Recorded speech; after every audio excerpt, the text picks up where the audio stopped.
Lost Spring, Stories of Stolen Childhood. About the author.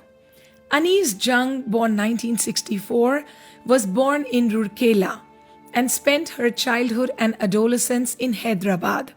She received her education in Hyderabad and in the United States of America.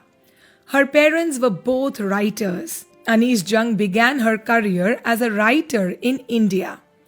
She has been an editor and columnist for major newspapers in India and abroad, and has authored several books. The following is an excerpt from her book titled Lost Spring, Stories of Stolen Childhood. Here, she analyzes the grinding poverty and traditions which condemn these children to a life of exploitation. Sometimes I find a rupee in the garbage. Why do you do this? I ask Saheb, whom I encounter every morning, scrounging for gold in the garbage dumps of my neighborhood. Saheb left his home long ago. Set amidst the green fields of Dhaka, his home is not even a distant memory. There were many storms that swept away their fields and homes. His mother tells him this. That's why they left, looking for gold in the big city where he now lives. I have nothing else to do, he mutters, looking away. Go to school, I say glibly, realizing immediately how hollow the advice must sound. There is no school in my neighborhood. When they build one, I will go. If I start a school, will you come? I ask half jokingly. Yes, he says, smiling broadly. A few days later, I see Saheb running up to me. Is your school ready? It takes longer to build a school, I say, embarrassed at having made a promise that was not meant. But promises like mine abound in every corner of Saheb's bleak world. After months of knowing him, I ask him his name. Sahib-e-Alam, he announces. He does not know what it means.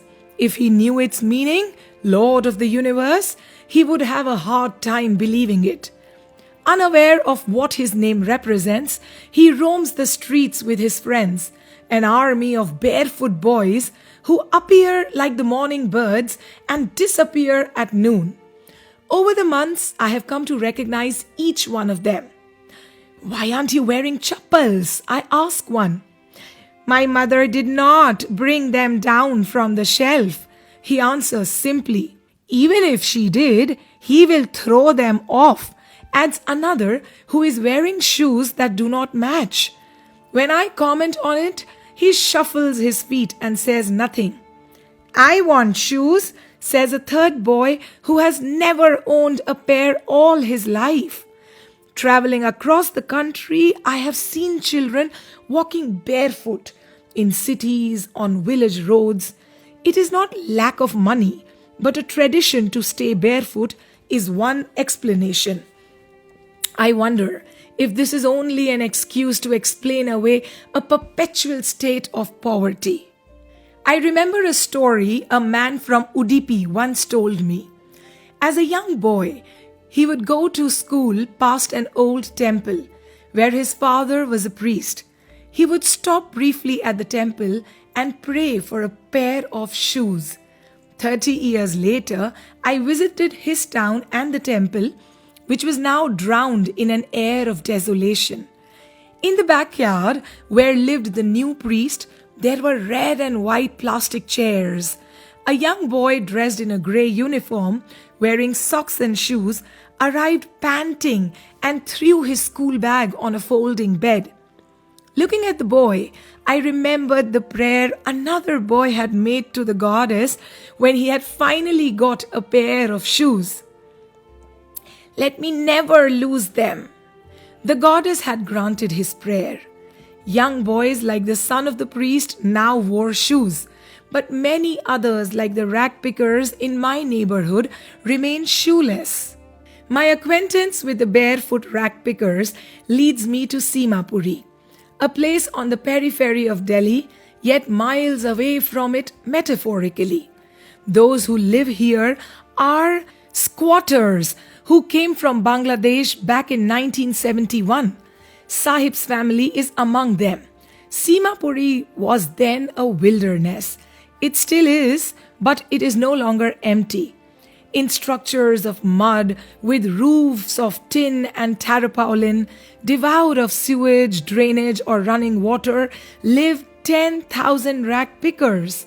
They have lived here for more than 30 years without an identity, without permits, but with ration cards that get their names on voting lists and enable them to buy grain.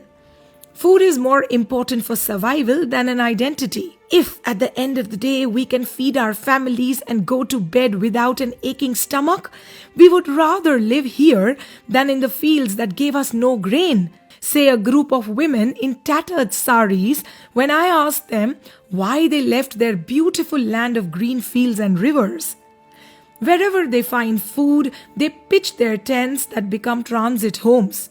Children grow up in them, becoming partners in survival. And survival in Simapuri means rag picking. Through the years, it has acquired the proportions of a fine art. Garbage to them is gold. It is their daily bread, a roof over their heads, even if it is a leaking roof. But for a child, it is even more. I sometimes find a rupee, even a 10 rupee note, Sahib says, his eyes lighting up. When you can find a silver coin in a heap of garbage, you don't stop scrounging, for there is hope of finding more. It seems that for children, garbage has a meaning different from what it means to their parents. For the children, it is wrapped in wonder. For the elders, it is a means of survival. One winter morning, I see Sahib standing by the fenced gate of the neighborhood club, watching two young men dressed in white playing tennis. I like the game, he hums, content to watch it standing behind the fence.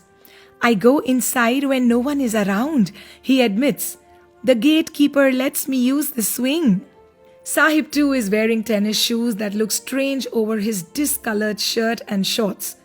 Someone gave them to me, he says in the manner of an explanation. The fact that they are discarded shoes of some rich boy who perhaps refused to wear them because of a hole in one of them does not bother him. For one who has walked barefoot, even shoes with a hole is a dream come true. But the game he is watching so intently is out of his reach. This morning, Sahib is on his way to the milk booth. In his hand is a steel canister. I now work in a tea stall down the road, he says, pointing in the distance. I am paid 800 rupees and all my meals. Does he like his job? I ask. His face, I see, has lost the carefree look. The steel canister seems heavier than the plastic bag he would carry so lightly over his shoulder. The bag was his. The canister belongs to the man who owns the tea shop. Sahib is no longer his own master. And with this, we are done with part 1 of the chapter Lost Spring. For part 2, which talks about the story of Mukesh, please follow my coming video. If you loved the reading of this chapter, please do like, share and subscribe. This is Heena from Tell a Tale with Heena.